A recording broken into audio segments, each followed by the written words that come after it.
Hello and welcome back to the new lecture. Today I am going to discuss sets and also how to represent sets, how to store values in sets and some important function for the sets. So let's explore all these concepts.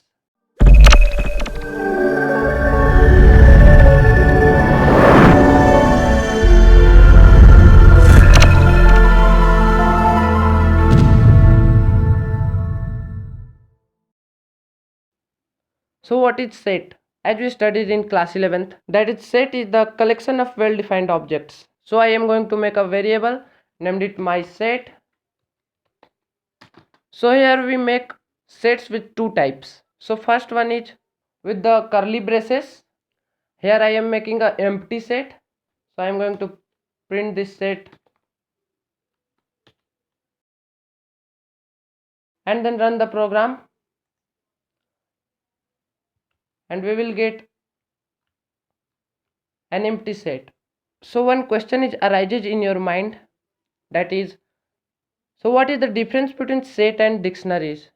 So as I was discussed in the previous videos, dictionary is the collection of key value pairs. Here we represent set with the curly braces, but here is not key and value pairs. We store values in the set like that, 1 and then 2 and then 3, like that.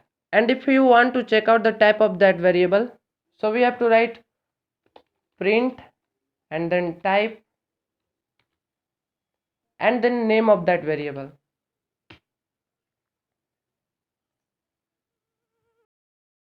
And here we see this is the class of set. So now I am going to discuss the another method to create the set.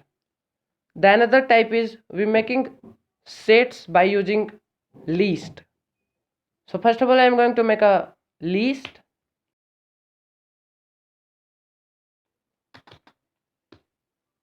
and here I am going to provide values, that is 2, 3 and then 4. After that I am going to print out this list in the form of set. So we have to write print and then we have to write set and then name of that list, that is lst set.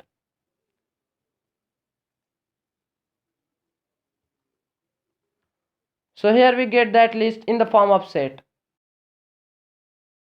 So moving further I am going to discuss add function. So let's clear this screen first. So for adding the values in the sets we use add function. So for example I want to add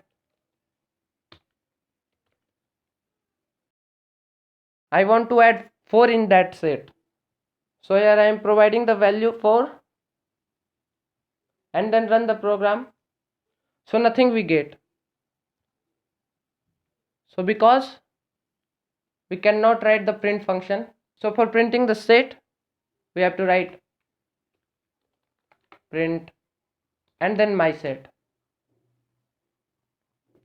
and then run the program, and we will get 4 each added in that set. So similarly I want to add 5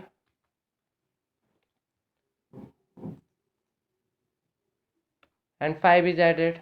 So I want to show one more thing, that is if we add existing values again, then what happens? So I am duplicating this line and then we get only 5. So because set contains unique objects only. And if you want to delete any items or any elements or any objects from the set, so we have to use remove function. So simply I am going to write my set dot remove, and I want to remove hello. So you see hello is removed from the set. And if you want to check out the maximum value in the set, so we have to simply write max and then my set and then run the program, and we will get the maximum value, that is 5. Similarly, if you want to check out the minimum value, so simply you have to write mean and then we get 1, that is the minimum value in the set.